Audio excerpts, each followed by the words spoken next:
তুর্য বিরক্তি ভরা কণ্ঠে বলল, তুমি তো আবার সাধু রমণী। এই যে, উৎসুক চাহনি নিক্ষেপ করে বললে, আমি ধূমপান করলাম কিনা। এই তো মুভি উপন্যাসের পাতায় নায়িকারা করে থাকে। যখন নায়ক সিগারেট টানে তাদের মনে হয় বিষ গিলছে, একদম তোমার মতো রিয়াক্ট করে। তখন নায়ক নিজের পুরা ঠোঁট দ্বারা নায়িকার গোলাপি বর্ণের ওষ্ঠ অমৃত মনে করে চষে নেয়, বুঝিয়ে দেয় জ্বলন্ত হলেও কিস করার জন্য পারফেক্ট। তুমিও ঠিক এমনটা চাও? শ্রেয়া ফ্যালফ্যাল নয়নে চেয়ে রইল অনিমেষ। নায়িকা কোথা থেকে কোথায় পাড়ি দেয় লোকটা। বিস্মিত হলে নিজেকে শক্ত করে বলে উঠল, স্যার, আমি তো। আমি ইন্টারেস্ট না, কারণ আমি নায়ক না। কথাটা বলে তুর্য প্রগাঢ় দৃষ্টিতে শ্রেয়ার পা থেকে মাথা পর্যন্ত দৃষ্টি বুলালো। নিমিষেই সমরঙ্গ গা থরথর করে কেঁপে উঠল শ্রেয়ার, আড়ষ্টতা লাভ করলো। তুর্য সিগারেটটা পা দিয়ে চেপে ধরে ভুরু উঁচিয়ে উপন্যাসের সুরে বলল, তুমি কি নায়িকা থেকে কম নও? চিকন বাঁকা কোমর, স্লিম পেট, ভুবন ভুলানো রূপ, গোলাপি অধর, গাঢ় চক্ষে কাজল আঁকা, দেহের ভাঁজে ভাঁজে কম্পন।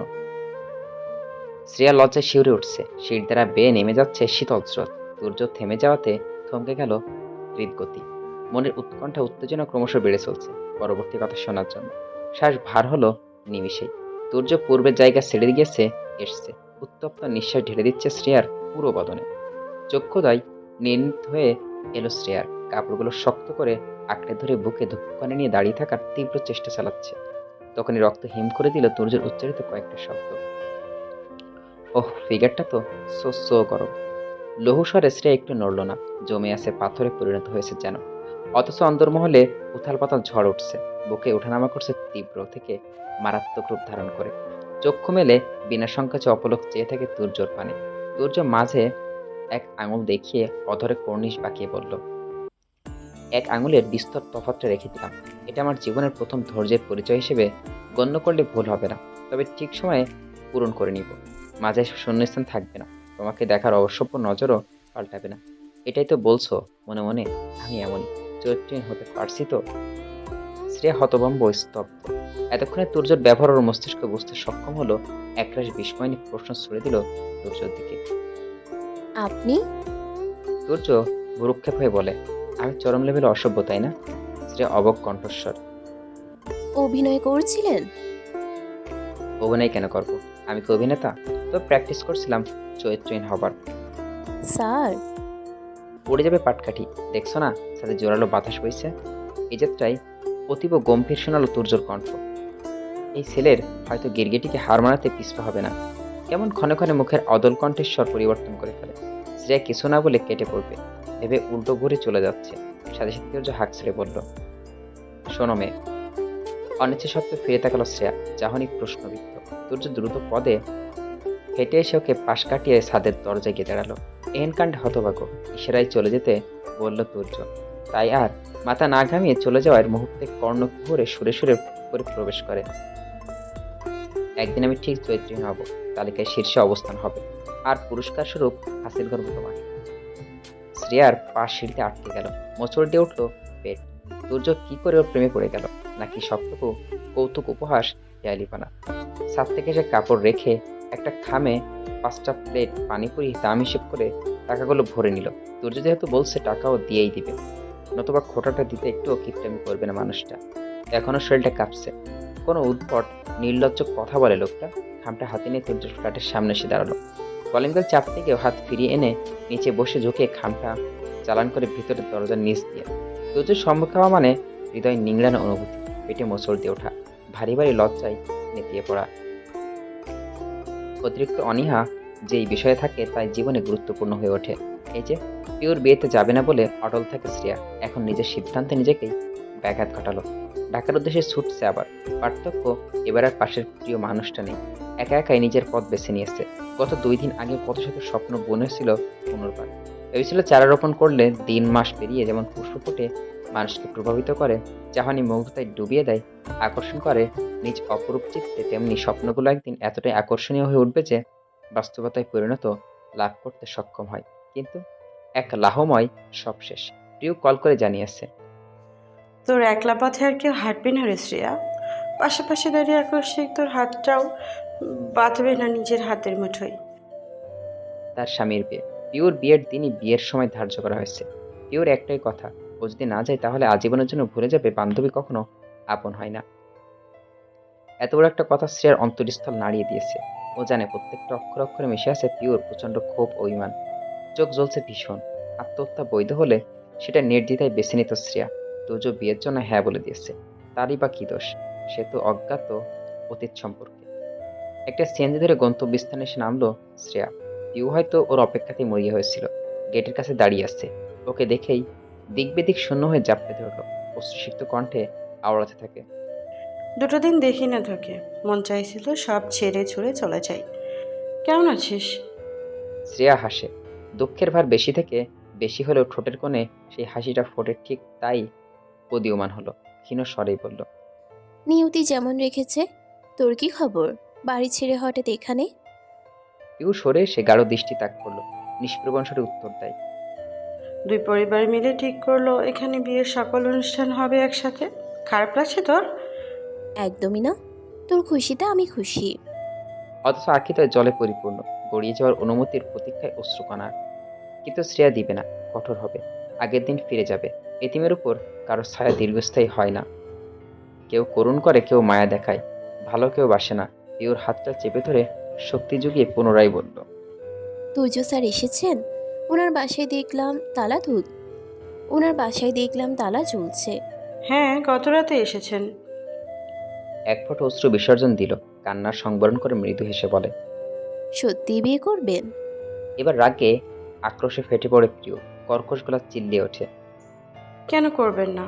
ওনার মতে উনি অবিবাহিত, বিয়ে করতে আপত্তি কোথায়? তাছাড়া অহমিকা ওনার এক সময়ের ভালোবাসা, পুরনো ভালোবাসা জাগ্রত হতে কতক্ষণ? পিউ দীর্ঘশ্বাস ছেড়ে কেঁদে উঠল।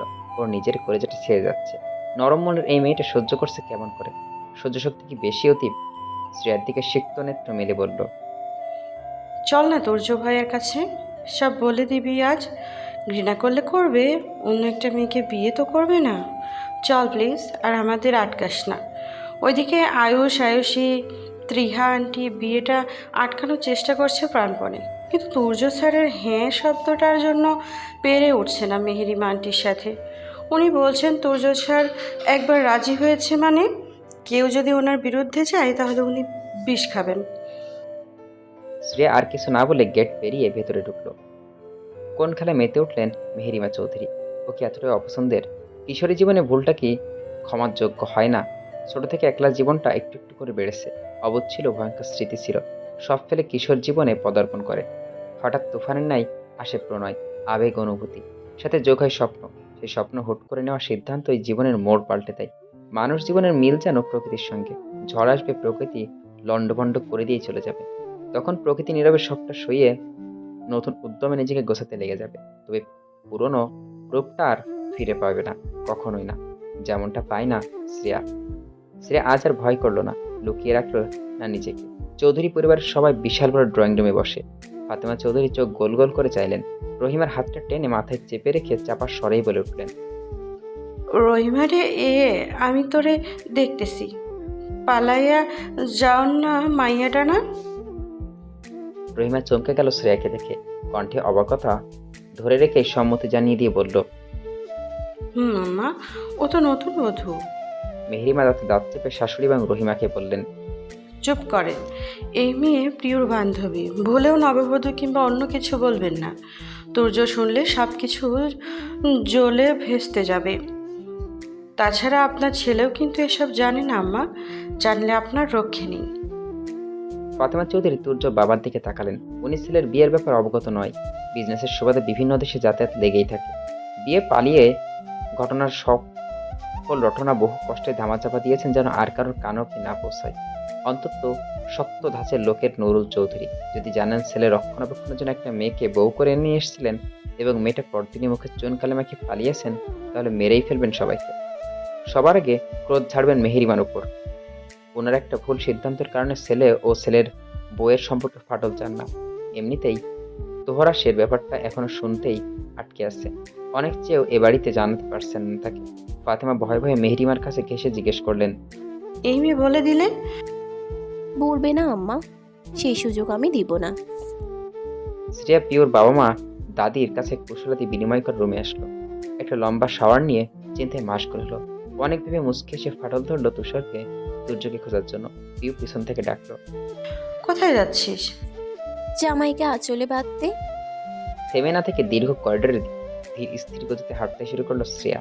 সেই সাথে ভিতরে ভিতরে সাহস যোগাচ্ছে। পিওর কাছ থেকে শুনছে তুর্যর রুমটা একদম শেষ মাথায় ও কর্নারে। সেই মোতাবেক পা চলছে, কিন্তু বাদশা তো মেহেরিমা কবজি ধরে টেনে ওকে রুমে নিয়ে এলো। দেখলো একটা মেয়ে জানালার ধারে দাঁড়িয়ে। শ্রেয়া কিছুই বুঝতে পারছে না। কবজি ছাড়িয়ে কঠিন স্বরে বলল, কি করছেন আপনি? এভাবে টেনে এনেছেন কেন? রাগান্বিত চোখে তাকালেন মেহেরিমা। মেয়েকে কেন্দ্র করে বললেন, ডিভোর্স পেপারটা বের করো অহমিকা। তোমাকে বললাম না এই মেয়ে আসবে, চলে এসেছে। এখন আর দেরি করা ঠিক হবে না। অত্যধিক সুন্দর একটা মেয়ে, চোখ দুটো টানা টানা, চাহনি তীক্ষ্ণ, ঠোঁটে আলতো হাসি ঝুলিয়ে বলল। সাইন করবে তো আন্টি?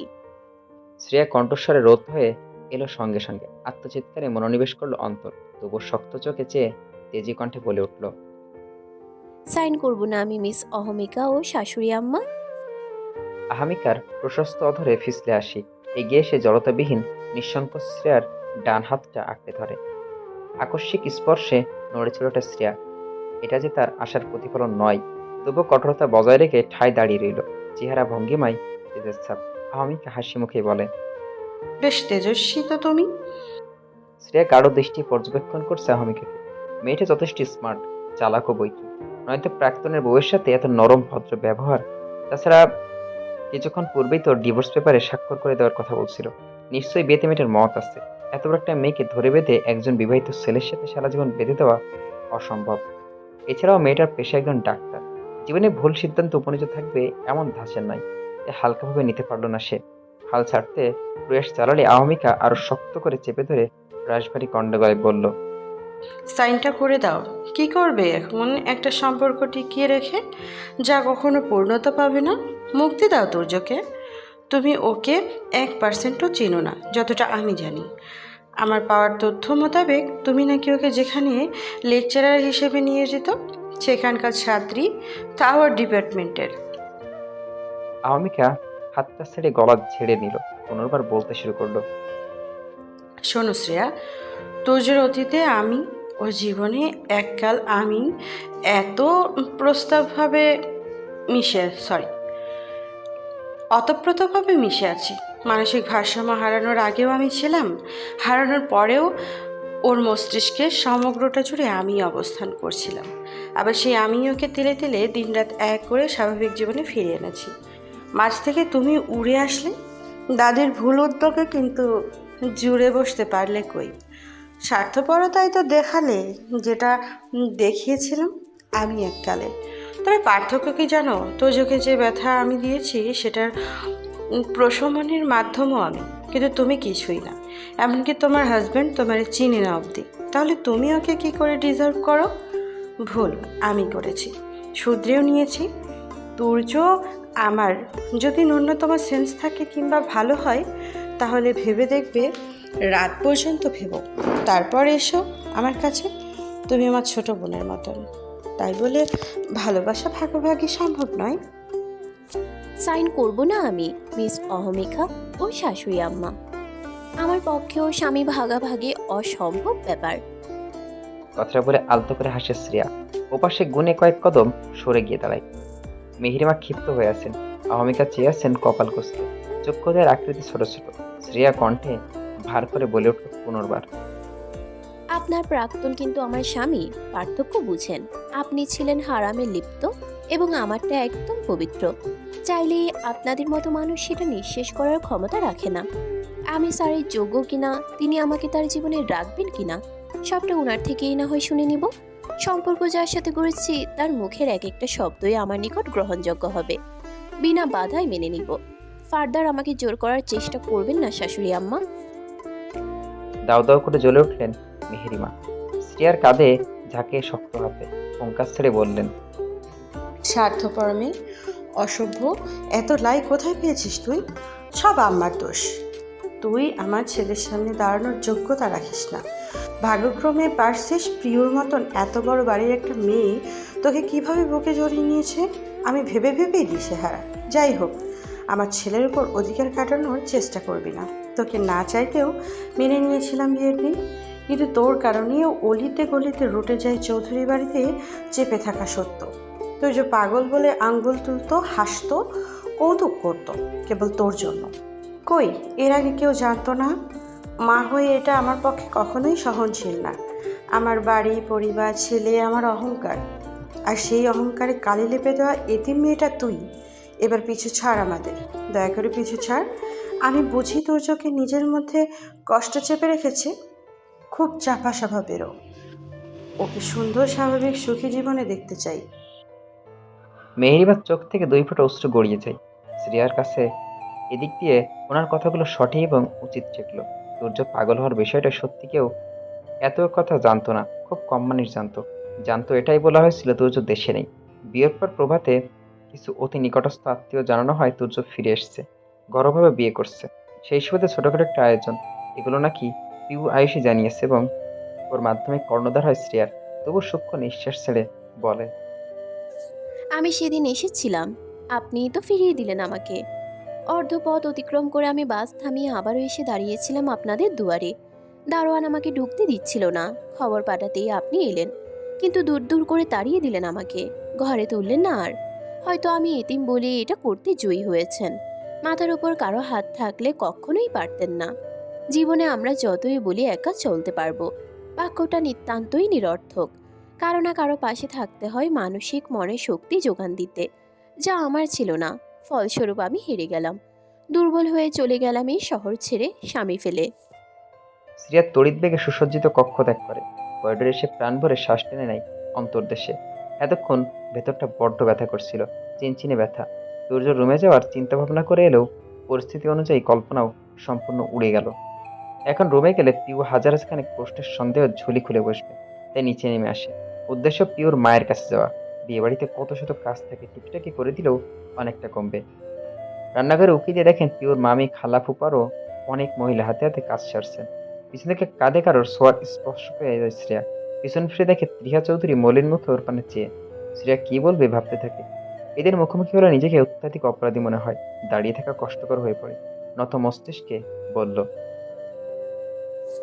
কেমন আছেন? ত্রিহা স্মিত হেসে বলল, ভালো আছি না? তোমার কি অবস্থা? সেদিন হঠাৎ চলে গেলে কেন? আমি প্রিয়কে তোমার কথা জিজ্ঞেস করেছিলাম। আয়ুষও খুব অবাক হয়েছিল তোমার চলে যাওয়ায়। শ্রেয়া স্বভাবসুলভ ভঙ্গিতেই বলল, কোচিং সেন্টারে টিচিং প্রফেশনে আছি চাচি। বন্ধ করলে বাচ্চাদের পড়াশোনায় ব্যাঘাত ঘটে যায়। যদিও এক বিষয়ের জন্য একাধিক শিক্ষক রয়েছে, তবুও নিজের তরফ থেকে খাটিয়ে রাখতে যদিও এক বিষয়ের জন্য একাধিক শিক্ষক রয়েছে, তবুও নিজের তরফ থেকে ঘাটতি রাখতে চায় না। আচ্ছা আসো, এখন একটু কাজে সাহায্য করবে। তোমার বান্ধবী দেবরের বিয়ে বলে কথা। চৌধুরী বাড়ির বড় বউ তুমি, দায়িত্ব অনেক তোমার। বড় বউ? কথাটা অত্যন্ত নিছক। শ্রেয়া একটু নড়ল না। কাজে হাত দিবে তো সে তবে বড় বউ হিসেবে নয়, পিওর বান্ধবীর হয়ে। ত্রিহা যেন ওর মনের অবস্থান অব্যক্তর বাক্যগুলো আন্দাজ করে নিয়ে বলল, নিজের অধিকার ছেড়ে দিতে নেই মেয়ে। আমি শিওর তুর্য যেদিন জানবে তুমি ওর বউ, বুকে লুকিয়ে রাখবে তোমাকে। ও যেমন ঘাটতেরা রকচটা, তেমন সুন্দর মনের মানুষ। মিলিয়ে নিও আমার কথাটা। আর রইল বাকি অহমিকার সঙ্গে বিয়ের ব্যাপারটা। তুর্যকে আমি সম্পূর্ণ বুঝে উঠতে পারিনি এত বছরেও, ওর চাচি হয়েও। কিন্তু যতটুকু জানি অহমিকা বিপদ খুব একটা দূরে নয়। আসো এখন। শ্রেয়া নত মাথায় সঙ্গে চলল। 2 কাপল রক্তবর্ণ সেই গেছে নিমিষে। সত্যি কি সূর্য বুকে লুকিয়ে রাখবে? এত লাগবে না, ধারে কাছে একটুখানি জায়গা দিলেই ঢের। বাহিরে বিরাট আয়োজন চলছে। তোরই মধ্যে আয়ুষের সঙ্গে একবার দেখা হলো শ্রেয়ার। ঠান্ডা দৃষ্টিতে তাকে প্রশ্ন করলো, কখন আসলে? শ্রেয়া ক্ষীণস্বরে আসার সময়টা জানালো। তারপর আর কোনো কথা না বলেনি আয়ুষ। দৃষ্টির দিকে ঝুঁকে কাজের বাহানায় প্রস্থান ঘটায়। কিন্তু তার আকার ভঙ্গিমায় শ্রেয়ার চক্ষু ধরে ফেলে সংকোচ চাহনি।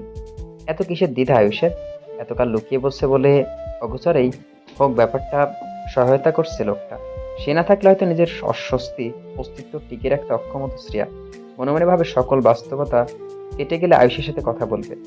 কোনো প্রকার অপরাধবোধ বইতে নিবে না তাকে। সাহায্যকারীকে অপরাধের অনুভূতিতে জর্জরিত করার মতো খারাপ কাজ করবে না ও। বাইরে থেকে সে রাহেলার আদেশে ট্রেনে ছুটল ছাদে। পিউর কাজিন গ্রুপ মেহমান অনেকেই ছাদে। তাদের জন্য নাস্তা পাঠানো রাহেলা, সাথে এলো বাড়ির কাজের মেয়েটা। সিঁড়ি ভেঙে মেয়েটা আগে আগে চলে গেল। বেশ চটপটে সে। শ্রিয়া বারে তো তাড়াতাড়ি হাঁটতে অভ্যস্ত নাই। তাড়াতাড়ি হাঁটতে গেলে মনে হয় কখন পড়ে যায় মুখ টুকরে। ঘটে যায় দুর্ঘটনা। সময়ের চেয়ে জীবনের দাম খুব খুব বেশি অন্তত। মন্থর গতিতে কয়েকটা সিঁড়িতে উঠে সম্মুখে এসে দাঁড়ায় তাগলা সুনামদের অধিকারী এক ব্যক্তি। মুখটা এই কয়দিনে মনসেটে মনের ক্যানভাস আঁকা সম্ভব। গেঁথে থাকবে চিরতরে, মৃত্যুর আগ পর্যন্ত ভুলবে না। সিঁড়ির অনেকখানি স্থান দখল করে দাঁড়িয়ে আছে অনিমেষ নেত্রে। নিমেষেই দৃষ্টি কড়া হয়ে উঠল। কপালে ভাঁজ ফেলে তুর্য বলে উঠল, চলে এলে? শ্রেয়ার চোখ বুজে সুর নরম করে প্রত্যুত্তর করে, জি, আসতেই হয়, বেস্ট ফ্রেন্ডের বিয়ে বলে কথা। কণ্ঠ কি কাঁপছে? শ্রেয়ার মনে হলো ওর কণ্ঠনালীত কম্পন। কাঁপছে তীর তীর করে। সূর্য ঠোঁটের কর্নিশে সুপ্ত হাসি ফুটে ওঠে।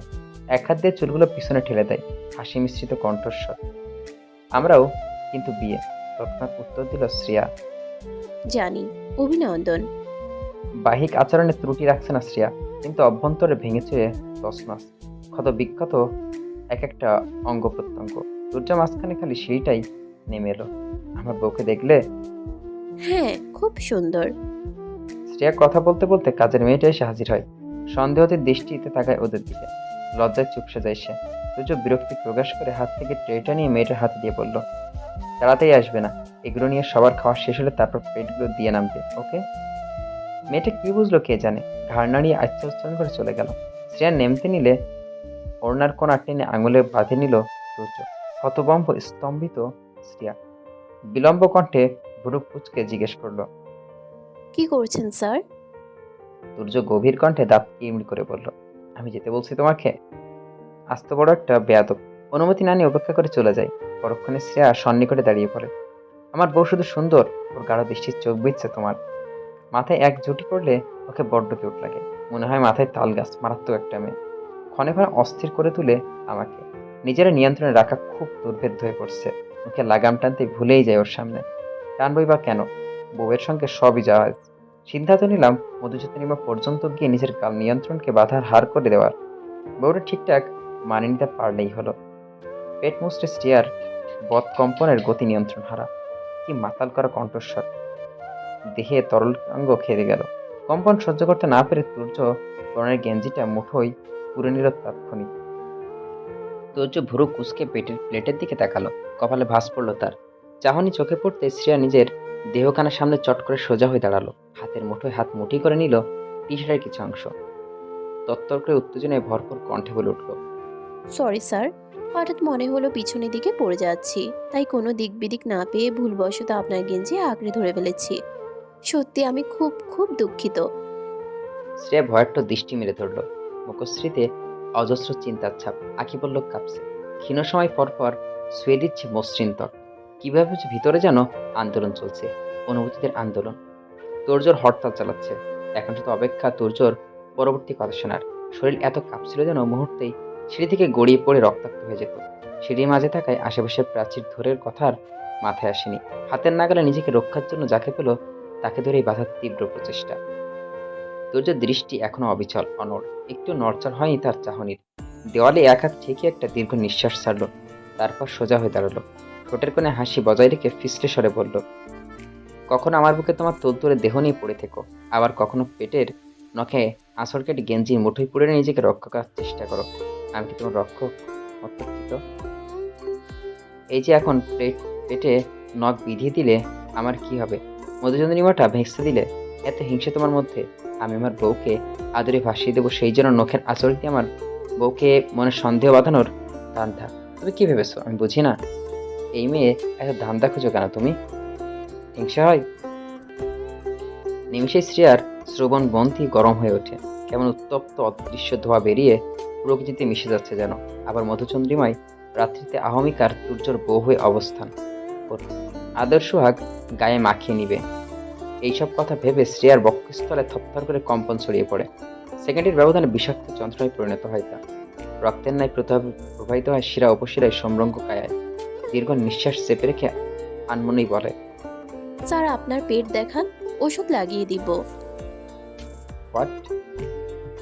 তুর্য কড়া উচ্চস্বর। এবার হুঁশিয়ে এলো শ্রেয়া। কি বললো এটা সে? উল্টো ঘুরে পালাবি যাতে এহেন মুহূর্তে তুর্য গলা ঝেড়ে ডাকলো, কণ্ঠটা কেমন রসাক্ত, ঠাট্টা মিশ্রিত। এই মেয়ে, তুমি কি চাইছো আমার উদম দেহ দেখতে? আবার নায়কও ভাবছো আমাকে? আহারে, আমি আমার বউকে হাজবেন্ড, আমাকে কারো হতে পারবো না।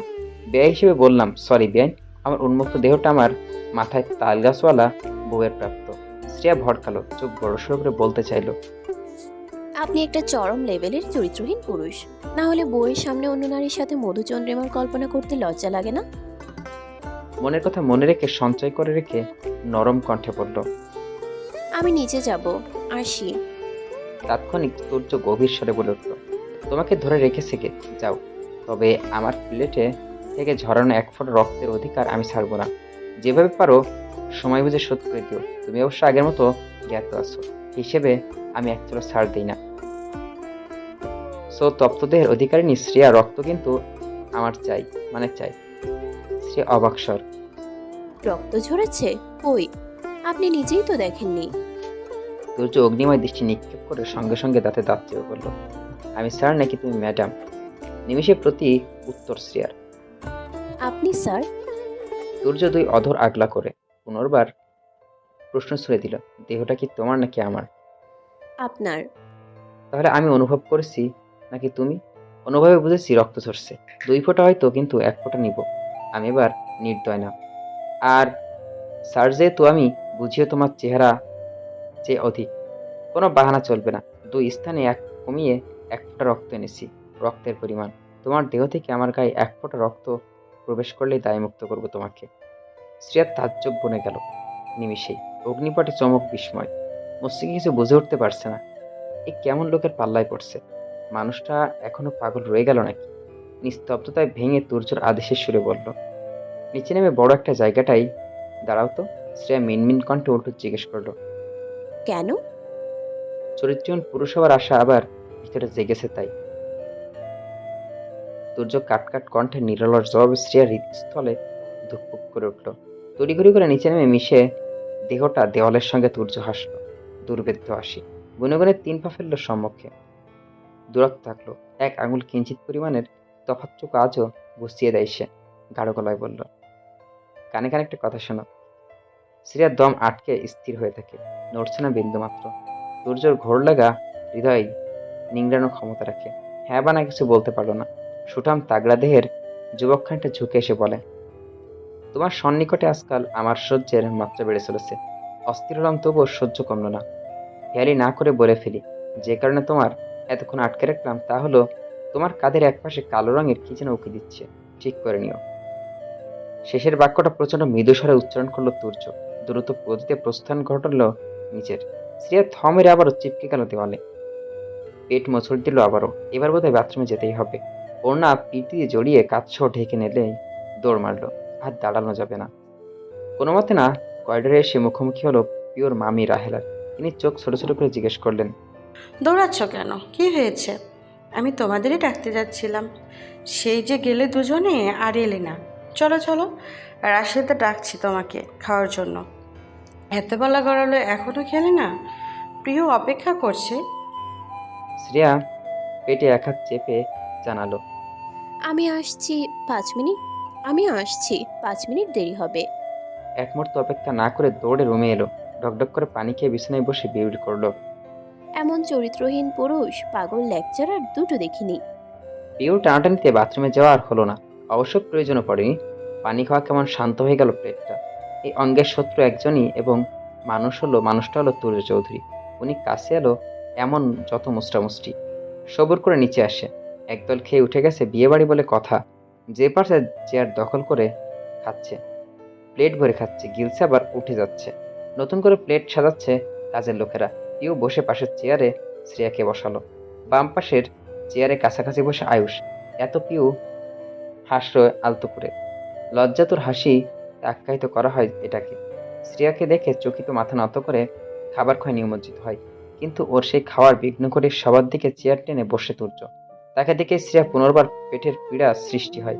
গোগ্রাসে গিলে ওঠা যাওয়ার চেষ্টা করে। আর চোখে তাকিয়েই আখিডারে বিধে ওর পানে। তুর্য তীক্ষ্ণ তুখোর চাহনি। এভাবে চাওয়া মানে খুঁজে পেল না। নিজের দিকে চেয়ে দেখলো ওড়না ঠিক আছে কিনা। কাঁধে কোনো কিছুই তো নেই। তবুও টেনে টেনে ঠিক করলো। সাথে সাথে তুর্য রোষ্টে উপহাসের হাসি দেখা মিলল। শ্রেয়ার মন বলছে এই লোককে ওর থেকে মজা লুফে লুফে নিচ্ছে। চেয়ার ছেড়ে বেসিংয়ে এসে হাত দিয়ে উপরে উঠে আসলো। রুমে যাওয়ার প্রতিমধ্যে একটা রুম থেকে ভেসে আসে চাপা স্বর। এই মাইয়া এখানে আই। হতবাক শ্রেয়া। ফাতেমা চৌধুরী নিজের রুম থেকে নিচু গলায় হাঁক ছাড়লেন। গটগট পায়ে উপস্থিত হলো ও। ফাতেমা চৌধুরী রাহেলার দিকে তাকিয়ে দরজা বন্ধ করে ইশারা করলো। কথা মতো রহিমা কাজটা করলো বড় নিখুঁতভাবে। সম্পূর্ণ করে দাঁত এলিয়ে বলল। করে দিচ্ছি আম্মা। তারপর শ্রেয়ার পানে দৃষ্টি মেলে বলল, নতুন বধূ বউ খাটে, দাঁড়াই আছো কেন? ইতস্ত ভঙ্গিতে প্রত্যুত্তর করে শ্রেয়া। ঠিক আছে খালা। রহিমা, তুই তাইরে নববধূ কইলি কি রে? নববধূ হইব অহমিকা টহমিকা। এই মাইয়া স্বর্ণ চিনে নাকি? শ্রেয়া স্বভাবসুলভ ভঙ্গিতেই বলে, ঠকবাস চিনি দাদি। কি কইলি তুই? ঠকবাজ কারে কইলি? এখনই গাট্টি বস্তা বান্দা তুই বিদায় লইবি। আমগো খাইয়া বইরা একটা সাদা চামড়ার দেহ বড় করলি। 10 বছর ধরে বিনা পয়সায় পালছি, আমার লগে টক্কর লাস? আল্লাহ আমার রিজিক দিয়েছেন, আপনারা মাত্র উসিলা ছিলেন। এত অহংকার! এতিমকে ঠকাতে গায়ে লাগেনি? এতিমদের পালেন ভালো কথা, এভাবে খোটা দেন কেন? আমি যাব না। আমার বান্ধবীর বিয়েতে পাক্কা নিমন্ত্রণ পেয়ে এসে আমার বান্ধবীর বিয়েতে পাক্কা নিমন্ত্রণ পেয়ে এসেছি। আপনার কথায় আমার পাও নড়তে অনিচ্ছুক। ভালো থাকবেন। বুড়ো বয়সে তেজ কমান। কথাগুলো বলে শ্রেয়া দরজা মেলে চলে আসে। ফাতেমা চৌধুরী ওকে শুধু নিজের ব্যবহার চৌধুরী বাড়ির পুত্রবধূর স্থান দিয়েছিল, তা আবারও প্রমাণিত হলো। চক্ষু কোটরে জল টইটুম্বর হয়ে উঠত এক লহময়। ঘড়ির কাঁটা বারংবার 9টার দিকে ধরে। পিটপিট করে চোখ মেলে রুমে দিয়ে একদল রূপসীর মেলা দেখে গেছে শ্রেয়া। দরফর করে উঠে বসলো। সন্ধ্যার পর ক্লান্তিতে বিছানায় কোমল দেহখানি এলিয়ে দিতেই চোখ বুজে আসে। তন্দ্রা ভর করে।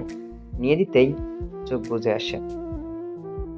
অস্পষ্ট কক্ষে থেকে সবাইকে সেজেগুজে ফিটফাটে হলুদ শুরু হবে বলে তাড়া দিচ্ছে অনেকেই।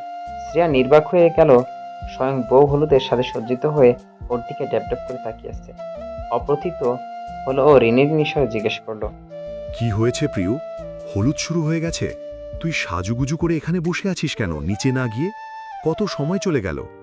প্রিয় সূক্ষ্ম একটা নিঃশ্বাস ছেড়ে টেবিলের উপর থেকে বড় থালা এনে বিছানায় রেখে বলল, ফটাফট তৈরি হবন, আমি তোকে ছাড়া বাসর ঘরে যেতেও নারাজ। আর এটা তো শুধু হলুদ। উপস্থিত সকলে বিস্ফোরিত নয়নে চাইল। পিউ হেসে বলল, বাসর ঘরের বাহিরে ওকে পাহারাদার হিসেবে রাখবো, ঘরে ঢুকাবো নাকি? যা তো শ্রেয়া, রেডি হয়ে আয়। পিউকে যত দেখে সবাই তত চমকায়। কেউ এত ভালোবাসতে পারে বান্ধবীকে? অথচ মানুষ বলে স্বার্থ ফুরালে নাকি বছরের পর বছর থাকে বন্ধুত্বে ফাটল ধরে। কিন্তু শ্রেয়া ও পিউ যেন উল্টো উদাহরণ। সবার বন্ধুত্বের প্রয়োজনীয়তা থাকে না, কারো কারোরটা নিঃস্বার্থ হয়, ভালোবাসা হয়। শ্রেয়া ডালার উপরে কাপড় সরিয়ে স্তব্ধ হয়ে গেল। একদম টুকটুকে লাল কাতান শাড়ির সাথে আর্টিফিশিয়াল লাল গোলাপের গহনা। এগুলো পরলে তো ওকে পিউর থেকে অনেকাংশ কম লাগবে না। এমনকি মানুষ ভাববে ওর হলুদ অনুষ্ঠান। ডেকে পিউকে দেখালো, এগুলো মা দিয়েছে শ্রেয়া। মা বলল তোর জন্য উনি নিজ হাতে শপিং করবেন, তাই আমি আর যাইনি। মেয়ের জন্য মা শখ করতেই পারে, তাই না? এত ত্যাগ! নিজের মায়ের ভাগ পর্যন্ত দিয়ে দেয় এই মেয়ে। সে একটু ভেবে বলল, কিন্তু এগুলো মানে এরকম কেন দিবে? আমাকে বউ ভাববে না মানুষ? পিউ ফিক করে হাসলো। কর্ণ করে ফিসফিস করেই বলল, লাগলে যে পাত্র তোকে চাইবে তার হাতেই তোকে তুলে দিব। দুর্য স্যার, ডিলিট। শ্রেয়া রুমে বসে খুঁতখুত করছে বিরতিহীন। নিচে যেন জড়তার সংকোচে ভুগছে। দর্পণ মনে আরো একবার কাগজ মাখা আখি দয়ে নিক্ষেপ করে প্রগাঢ় দৃষ্টিতে চাইল। এ নিয়ে 6 পিড়ে 7বার হল নিজেকে পর্যবেক্ষণ করছে বারংবার। আক্ষিপটে ভাসছে টকটকে লাল অষ্টদয় কাতান শাড়ি, মাথায় কানে হাতে সিঁথিতে লাল গোলাপের অর্নামেন্টস। অতঃপর শাড়িটা আঁচল থাতে তুলে নিয়ে পিউ মাথায় ঘোমটা টেনে নিল। শ্রেয়া হতবাক স্তব্ধ। যেন কেউ নিঃশব্দে তরতর করে উচ্চারণ করবে, আজ হলুদ নয় বরং বিয়ের বোধহয় ওর। এত লাল টুকটুকে কেন লাগছে? 2 গাল রক্তিম কেন এই পরিমাণ? ঠিক 3 বছর আগে যেমনটা লেগেছিল। বুকটা ধক করে উঠল চোখের পাতা ফেলা মাত্রই। অতি সামান্য সময় শঙ্কিত হয়ে পিওর উদ্দেশ্য করে বলল, আমি যাব না, তুই যা, নয়তো এই শাড়ি খুলে অন্য একটা পরে যাই। পিউ চোখ রাঙিয়ে চেয়ে নিজের মাথার টিকলি খুলে দিতে শুরু করলো। আংশিক এমন কাছে চোখ ছানা বড়া শ্রেয়ার। পিওর এক হাত ধরে বাধা প্রদান করলো। ব্যঙ্গ অস্থির কণ্ঠে জিজ্ঞেস করে বলতে থাকে, কারণ শ্রীয় ছাড়া আমার কিছুই ভালো লাগে না। পিও নিরলস স্বভাব, তৎপর অগোছালো জড়িয়ে ধরে শ্রেয়াকে, মিনমিন করেই বলল। তোকে কিন্তু শ্বশুরবাড়ির সঙ্গে নিয়ে যাচ্ছি। শ্রেয়া নিচু কণ্ঠে চিল্লে উঠল। চাপার সাথে প্রশ্ন ছড়ে দিল, কি? ভাবলেশীন কণ্ঠে পিওর, কি আর কি আবার কি? মানুষ বোন থাকলে সঙ্গে নিয়ে যায় না? তো তুই আমার বোন, তোকে নিয়ে যাব। তাছাড়া ওটা তো শ্বশুর বাড়ি, যেতে কিসে দ্বিধা? এটাই তো দ্বিধার আসল কারণ। না, আমি শ্বশুরবাড়ি হলেও ওই বাড়ির মেহমান হিসেবে নিতেও তাদের ভীষণ অপারগতা। বসে যে যাবি, মেহমান হয়ে যাস না, তাহলে সমস্যার বিরাট সমাধান হয়ে গেল। শ্রেয়া সতর্ক দৃষ্টিতে চেয়ে রইল কয়েক পলক। পিওর চেহারায় আকৃতির দিক সন্দেহতীত কণ্ঠে প্রশ্ন করে, তোর কথাগুলো আজ বড্ড এলোমেলো লাগছে। একবার বোন, মেহমান, বউ, এ তো অবিন্যস্ত কেন? কেননা আজ স্বয়ং আমি এলোমেলো। কি দেখলাম একটু আগে? কি সুন্দর একটা ছেলে চোখে পড়লো, গায়ে নীল পাঞ্জাবি, চোখে সানগ্লাস, ঠোঁট দুটো যেন চুম্বক। ইচ্ছে করছিল ব্যালকনি থেকে লাফ দিয়ে চুম্বন করে আসি। শ্রেয়া চমকিত স্বর, তোর কিন্তু কাল বিয়ে, প্রিয়। চুপ, কেউ শুনলে কি বলবে? আয়ুষ ভাইয়া তোকে ফুটবল বানিয়ে খেলবে, দেখে নিস। ওই ওই ব্যাটার কথাই তো বলছি রে। ও আচ্ছা। দীর্ঘ নিঃশ্বাস ফেলে শ্রেয়া আবারও ঘাড় হুড়মুড় করে নিজের আগমন ঘটিয়ে পিওর কাজিনের দল। তবে এক একটা চোখের দৃষ্টি স্থির, বড়সড় হা করে সসময়ে চিৎকার করে উঠল। আজ কি শ্রেয়া আপুকেও বিয়ে দিয়ে দেবা প্রিয় আপু? পিও নড়েছিল উঠল, নিজেকে ঠিক করে পা বাড়াতে বাড়াতে আওড়ালো। হ্যাঁ হ্যাঁ, দিয়ে দিব। তোরা ওকে ধরে নিয়ে আয়, আমার চিন্তা করতে হবে না। আমি নিজ পায়ে হেঁটে হেঁটে চলে যাব। সত্যি সত্যি পিওর কথা অনুযায়ী সব কয়টা শ্রেয়াকে ধরে বেঁধে সিঁড়ি পর্যন্ত এনে হাজির করে। কোনো মতে ওদের থেকে ছাড়িয়ে দম ফেলে শ্রেয়া মাথায় ঘোমটাটা ঠিকঠাক আছে কিনা তা হাত দিয়ে পরখ করে নিল। গুটি গুটি পায়ে সিঁড়ি ভেঙে নিচে নেমে আসে। পিও তৎক্ষণাৎ সদর দরজা পেরিয়ে স্টেজে অভিমুখী। অন্যদিকে শ্রেয়া অসহ্য লজ্জায় পুরো কায়ের তরঙ্গ খেলে যাচ্ছে, নেত্রযুগল নিম্ন হয়ে পড়েছে ক্ষণে ক্ষণে। এই বুঝি অচেনা কোনো অতিথি জিজ্ঞেস করে বসলো অত্যাধিক বিষয় সমেত, এই তুমি বুঝি বউ? অনিচ্ছাত পা দুটো এক প্রকার জোর করে চালিয়ে বাহিরে আসলো। আজ ছেলেটির হতে মন চাইছে না। যদি কেউ পশ্চাৎ হতে ফেলতে হয় বোধহয় খুব খুব ভালো হতো। ফলস্বরূপ শ্রেয়া এগিয়ে যেতে নিতে এক পা করে মনের জোরে প্রয়োজনীয় তো অবশ্য হয়ে উঠতে থাকতো না। তাহলে আমাদের জীবনের চলার পথ কি শুধু দুটো পা থাকলেই চলা যায়? যেমন করে গাড়ির চাকা থাকে, সেই চাকা দ্বারা দীর্ঘ লম্বা রাস্তা অতিক্রম করে, এমনটা? গাড়ির ক্ষেত্রে বিশেষ ভিন্নতা রয়েছে। পেট্রোল তেলবিহীন সেই জড়বস্তুর কোনো মূল্য নেই। মানুষের জীবনে পা থাকলেই চলে না, গায়ের শক্তি থাকতে হয়। তার চেয়েও যেটা বেশি গুরুত্বপূর্ণ তা হচ্ছে মনের জোর। মনের জোর ইচ্ছাশক্তি থাকলেই কিছু মানুষ উচ্চতর শিখে পৌঁছে নেয়। এমন মানব কিংবা মানবী দেহের শক্তি খরচ করে মাউন্ট এভারেস্ট জয় করার ক্ষমতা রাখে না। প্রথম প্রয়োজন হয় মনের শক্তি, মনের জোরেই দেহ চলে। কিন্তু শ্রেয়া সেটা খুঁজে পেতে ব্যর্থ। মনে হচ্ছে আবারও মেহেরিমার সামনে এসে দাঁড়াবে, বলবে অমন করে সেজে এসছো কেন? নিজেরও সংকোচ লাগছে। তার স্ত্রীর দিকে পা না বাড়িয়ে একপাশে কাছাকাছি দাঁড়িয়ে রইল, তবে রক্ষা হলো না। পিওর আদেশে ওকে টেনে টুনে বের করে নিয়ে গেল সবগুলো। অজ্ঞতা দুই পা সচল হয়ে পারল না। দুই পরিবারের মেহমানে পুরো বাগান ভরপুর। স্টেজের সামনে পাতানো চেয়ারে বসে বসে চেনা অচেনা চেহারা অনেক পুরুষ, মহিলা, বাচ্চা কাচ্চা সবাই ওর দিকে কেমন ফ্যালফ্যাল নয়নে তাকিয়েছে। বিনা বিশাল বড় স্টেজ, এক পাশে আয়ুষ এবং পিওর স্থান, অন্য পাশে তুর্যবা আহমিকা। পিও নিজের আসন ছেড়ে দিয়ে অন্য একটা চেয়ার এনে নিজের পাশে রাখলো। আয়ুষকে নিচু গলায় বলল, তুমি চেয়ারে বসো না, আমি এখানে বসে শ্রেয়ার সাথে পিক তুলব। পাশে থাকা শ্রেয়ার কর্ণ অব্দি বিনা বাধায় প্রত্যেকটা শব্দ পৌঁছালো। তৎক্ষণিক আটকে উঠে বলে, কি বলছিস তুই? পাগল হয়েছিস? ভাইয়া, আপনি বসে থাকেন, আমি স্টেজে বসবো না, নিচে গিয়ে বসবো। একদম ওর কথা শুনবেন না। আয়ুষ স্মিত হেসে দাঁড়িয়ে পড়ল, আর চোখে পিওর দিকে তাকিয়ে বলল, বউ বললে সবকিছুতে রাজি। তুমি বসো, বউয়ের শখ তোমার সঙ্গে ছবি তুলবে। আমি না হয় তোমাদের আমার মুঠো ফোনে বন্দিনী বানাই। বলতে দেরি হলেও আয়ুষের মোবাইলটা বের করতে খুব একটা সময় লাগেনি। ইশারায় দুজনকে একসাথে আদেশ করে বসতে বাধ্য হয়েই গেল। তন্মধ্যে অপর পাশে বসানো হলো আহমিকাকে। ভারী মেকআপে অদ্ভুত সুন্দর টিকল তাকে শ্রেয়ার নজরে। হৃদয়স্থলে যন্ত্রণায় ছটফট করতে আরম্ভ করলো। শুধু হলুদের সাজে দেখে এহেন অবস্থা তাহলে তুর্য এসে অহমিকার পাশে বসবে কেমন করে সহ্য করবে সে? তার সন্দেহ সহ্য শক্তির মাত্রা কম, খুব ক্ষীণ।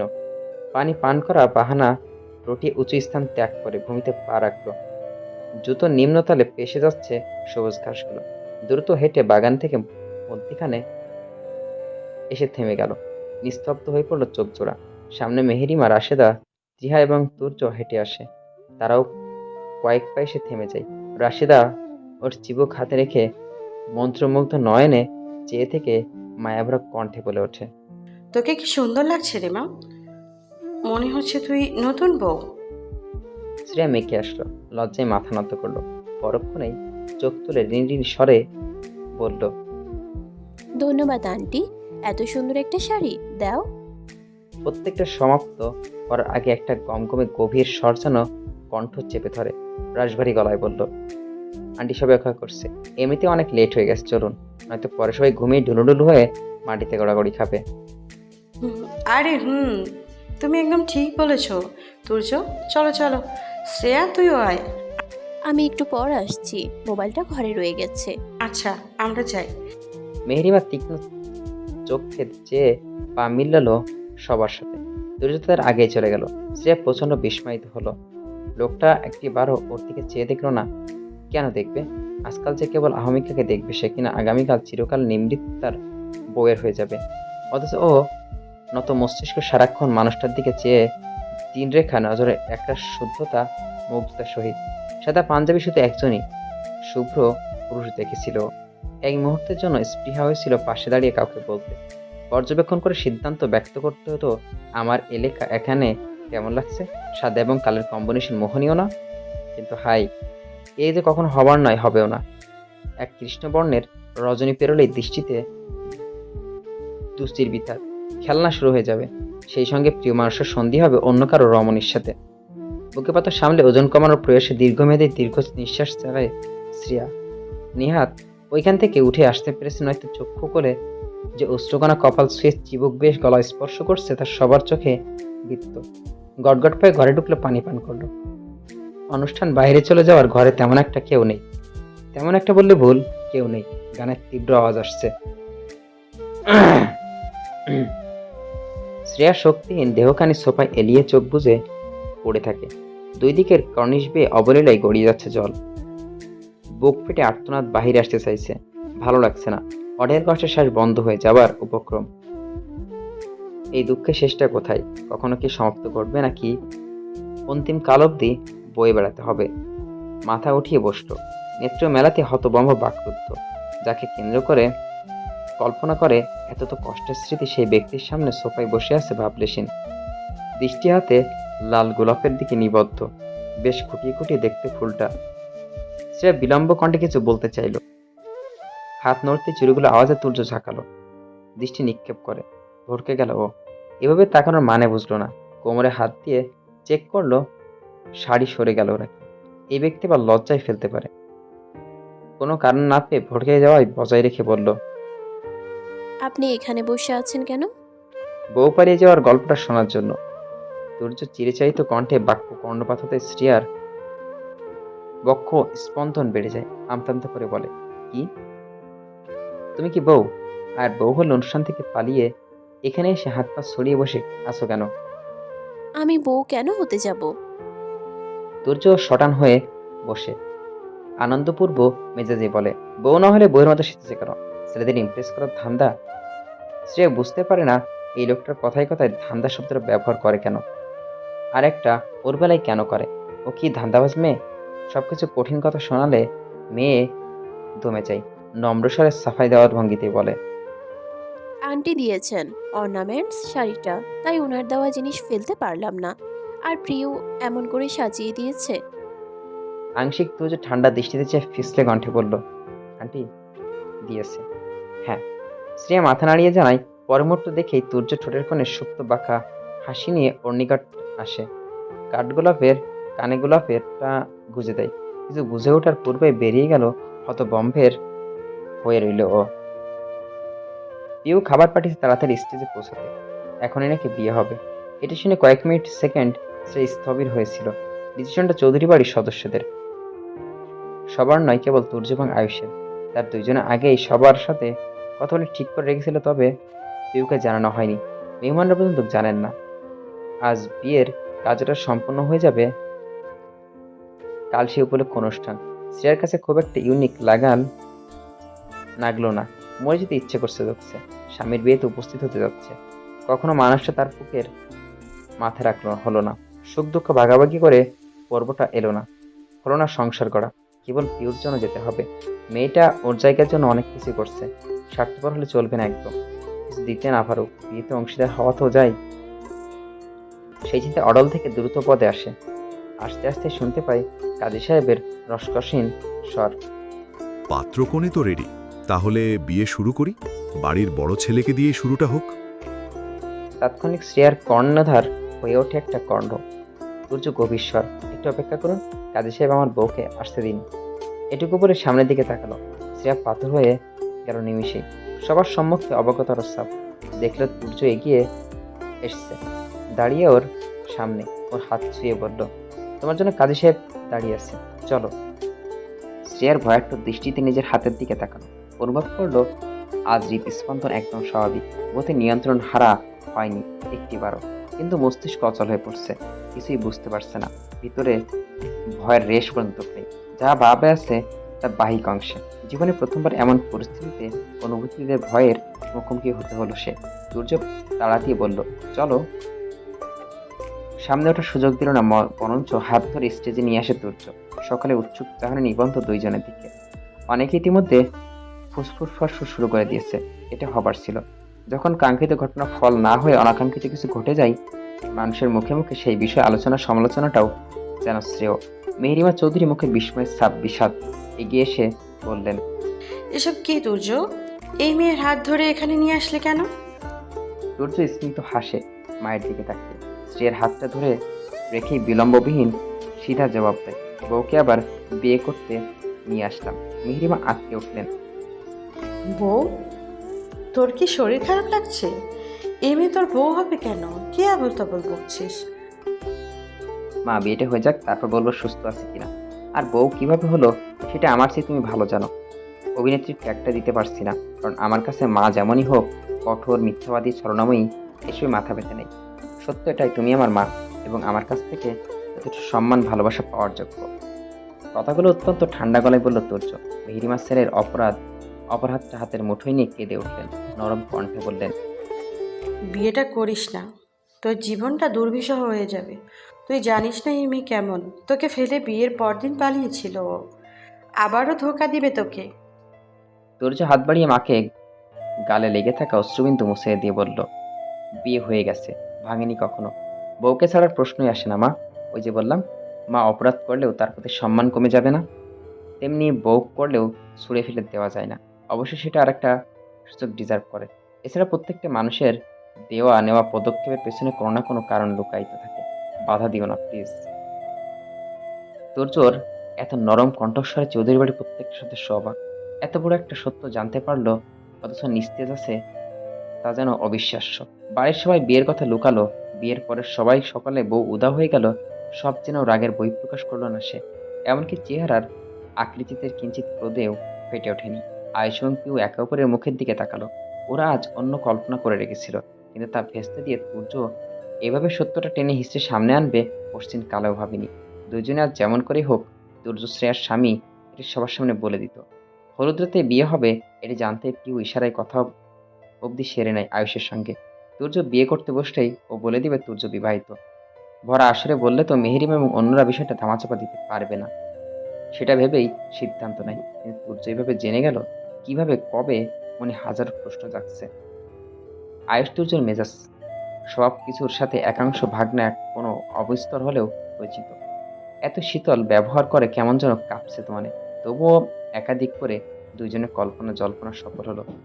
ধরন ভিন্ন ছিল, কিন্তু লক্ষ্য কিন্তু ঠিকই, নিজের গন্তব্য খুঁজে পেয়েছে। তুর্য হাতের বাঁধনটা শক্ত করে আহমিকার উদ্দেশ্যে বলল, ওঠো। আহমিকা ভয় ভয় কণ্ঠ, আমি কেন উঠবো তুর্য? এখন আমাদের বিয়ে না। তুমি এতক্ষণ কানে শোনোনি বয়রা, আমি বিবাহিত। দুই বিয়ে করে দুই বউ পালার টাকা নেই আমার। তাছাড়া 203-এর চুলচুলাই সহ্য করতে পারবো না। পরে দেখা যাবে মাথায় রক্ত চড়ে গেছে, যে কোনো একটাকে মাটিতে পুঁতে দিয়েছি। তাই রিস্ক নিতে চাচ্ছি না। জলদি ওঠো। আহমিকা গো ধরে বসে রইল, কণ্ঠে তেজ ঢেলে বলে, তুমি এত স্বার্থপর হতে পারো না তুজ্র। আমি তোমাকে দিন রাত এক করে মানসিক রোগী থেকে স্বাভাবিক জীবনে ফিরিয়ে এনেছি। ভালোবাসি আমি তোমাকে। শ্রেয়া, তুমি পাগল বলে চলে গিয়েছিল। আমাদের তো তুমি সুস্থ সরি আমাদের তো তুমি অসুস্থ হওয়ার আগেই বিয়ে ঠিক হয়েছিল। তুমি নিজের মুখে বলেছ আমাদের সুন্দর সংসার হবে। আজ তোমার কথায় অদল বদল কেন তুজ্র? কারণ আজ আমি অন্য কারোর স্বামী। তুমি আমার বুকে লাথি মেরে যাও প্রথম নারী। তুর্য প্রতি উত্তর করতে আহমিকা দাঁড়িয়ে পড়ে দ্বিধাহীন কণ্ঠে বলল, তোমার বউ তোমাকে ছেড়ে চলে গিয়েছিল, তাহলে আমার বেলায় অবিচার কেন?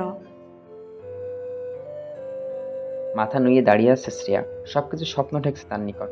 সূর্য ওর দিকে একবার তাকিয়ে ঝাঁঝালো কণ্ঠে বলে উঠল, প্রেমিকা একবার ছেড়ে গেলে বারবার যেতে পারে, কিন্তু বউ, সে একবার বাড়ির চৌকাঠ মারিয়ে গেলেও তাকে দ্বিতীয়বার ধরে ধরে বেঁধে নেওয়ার ক্ষমতা থাকে, কারণ সে তার স্বামীর বৈধ সম্পদ। শ্রেয়ার হৃদযন্ত্রণাটা তড়াক করে লাফিয়ে উঠল। বৈধ সম্পদ? ও তুর্য স্যারের সম্পদ?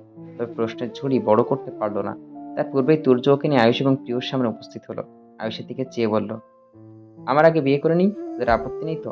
আহমিকার সাথে পেঁচাল করতে চাচ্ছি না আপাতত। আয়ুষী সাবলীল সব জবাব। জিজ্ঞেস করতে হয় ভাই, যেহেতু তোর কয়েকদিনের ছোট আমি, তাই তুই আগে বিয়েটা করে নে। পরক্ষণে পিউর আদেশে সুরে ডাকে, শ্রেয়ার জায়গা দাও বসতে। পিউ খুশিতে গদগদ হয়ে শ্রেয়াকে পাশে বসালো। নিচে উঠল না। বান্ধবী কবুল বলবে, ওর পাশ থেকে শুনবে, এটা চিন্তা করেই মন মেজাজ পুলকিত হয়ে উঠছে। নুরুল চৌধুরী ছিলেন এখানে উপস্থিত, সব থেকে নীরব দর্শক। তিনি ছেলের কর্মকাণ্ড দেখেই যাচ্ছেন অপলক। আজ যেন ছোট ছেলের মাঝে বড় ছেলেকে খুঁজে পাচ্ছেন তিনি। কিন্তু পার্থক্য সেই দিন কারোর মতন ছেলের গায়ে হাত তুলতে ব্যর্থ হচ্ছেন। হারিয়ে ফেলেছেন মুখ দিয়ে শব্দ উচ্চারণ করার ক্ষমতা। অথচ বাড়ির বড় ছেলেকে ছেলের বউ বাড়ি থেকে বিতাড়িত করা হয়েছে ঠিক এমনই করে, কারণবশত। শুধু তিনি নয়, তিহা, ফাতেমা, প্রায় সকল মেয়েটাকে কখনো না কখনো বাড়ির বউ বলে পরিচয় দেয়নি, এখনো না। সময়ের স্রোতে তোষাও তো বিচ্ছিন্ন হয়ে গেছে। প্রথম প্রথম যেমনটা করে ফোন দিয়ে ফিরে আসতে চাইতো, তা এখন আর হয় না। দুর্জোর বাবার সামনে এসে দাঁড়ালো, কোনো প্রকার ইতস্ত না করে নম্র গলায় বলল, পারমিশনের প্রয়োজন নেই, বিয়েটা আগে হয়ে গেছে, তবু এবার অনুমতি চাইছি। আপনি আমাকে ভুল বুঝবেন না। স্ত্রী নুরুল সাহেবের হাত দেখিয়ে থামিয়ে দিলেন, গভীর স্বরে বলল, জনসমক্ষে সিন ক্রিয়েট চাইছি না। আমার বিশ্বাস, তুমি তোহাসের মতো ভুল কাউকে জীবনসঙ্গী বানাবে না। বিয়েটা সেরে নাও। যত কথা হবে সব চৌধুরী বাড়ির 4 দেওয়ালের মাঝে। মেহেরিমা ফাতেমা ভয়ে সেটে আছেন। রহিমা ওনাকে খোঁচা দিয়ে বলল, আমার নুরুল ভাইয়ে, এবার আপনারা ছাড়বো না। পানি যে ঘোলা করছেন তার দায়ভার কিন্তু আপনার। ফাতেমা শুকনো ঢোক গিললেন, বড্ড তেষ্টা পেয়েছে। না জানি পুনরায় শ্রেয়ার আগমনে কোন ঝড় উঠে চৌধুরী বাড়িতে। তুর্য এবং নিজের ছেলের নিশ্চয়তাই প্রথম দেখলেন। প্রচন্ড ভীত হয়ে আছেন। বাড়ি গিয়ে রোগের বাহানা ধরে পড়ে থাকা ছাড়া আর কোনো উপায়ান্তর আসছে বলে মনে হলো না। কি হচ্ছে, কেন হচ্ছে, কিভাবে? কত শুধু প্রশ্ন, এগুলো শ্রেয়ার মুখে নয়, মনের প্রশ্ন। সকল প্রশ্নের দূরে ঠেলে দেয় শ্রেয়া। কবুলটা বলেই দিল। আরো একবার বিবাহ বন্ধনে আবদ্ধ হয়ে পড়লো নতুন করে। এবার মানুষের সামনেই আছেন। কবুল বলে বিয়ের আসরে ছেড়ে যায়নি।